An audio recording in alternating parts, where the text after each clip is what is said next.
La puissance que le chrétien tire de Dieu renforce son être intérieur. Je prie qu'il vous donne, conformément à la richesse de sa gloire, d'être puissamment fortifié par son esprit dans votre être intérieur. Éphésiens 3,16. Nous ne perdons pas courage, car même si notre être extérieur se détruit, notre être intérieur se renouvelle de jour en jour. 2 Corinthiens 4,16. Cette puissance nous permet de devenir un serviteur de l'Évangile. J'en suis devenu le serviteur conformément au don de la grâce de Dieu qui m'a été accordé en raison de l'efficacité de sa puissance. Éphésiens 3,7.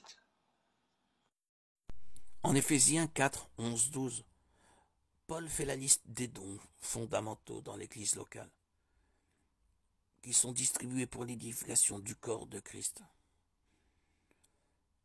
Le verset 11 associe les enseignants aux bergers ou pasteurs. Cela ne veut pas forcément dire qu'il s'agisse du même don, mais que le pasteur est également un enseignant. Le terme grec traduit par berger est poiemon. Un pasteur prend soin de ses ouailles comme un berger prend soin de son troupeau. Comme le berger nourrit ses brebis, le pasteur a la responsabilité d'enseigner la parole de Dieu, nourriture spirituelle des croyants. L'Église est édifiée par l'enseignement. Les croyants écoutent la parole de Dieu, en comprennent le sens et découvrent comment l'appliquer dans leur vie. Dieu a donné le don de l'enseignement pour notre édification dans la foi et pour notre croissance en sagesse et en connaissance. 2 Pierre 3, 18. Comment savoir si nous avons le don de connaissance? Pour commencer, nous devons demander à Dieu l'occasion d'enseigner une classe d'école ou de rejoindre une cellule d'études bibliques sous l'autorité d'un enseignant compétent qui pourra nous conseiller.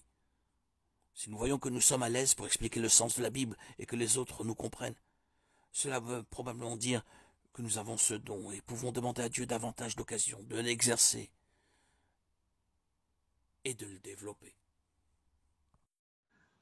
Les dons spirituels sont accordés par grâce et ne sont pas fondés sur notre mérite ou notre capacité personnelle. Ils sont accordés selon le choix souverain de Dieu. Les dons sont accordés par l'Esprit de Dieu.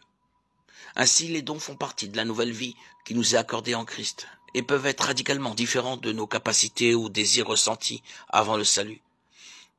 Dans 1 Corinthiens 12, 4, 7, on lit « Il y a diversité de dons, mais le même esprit, diversité de services, mais le même Seigneur, diversité d'actes, mais le même Dieu qui accomplit tout en tous.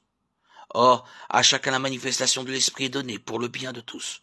Les croyants diffèrent dans leurs dons spirituels, mais tous les dons spirituels sont destinés à être utilisés pour l'édification du corps de Christ et pour la gloire de Dieu.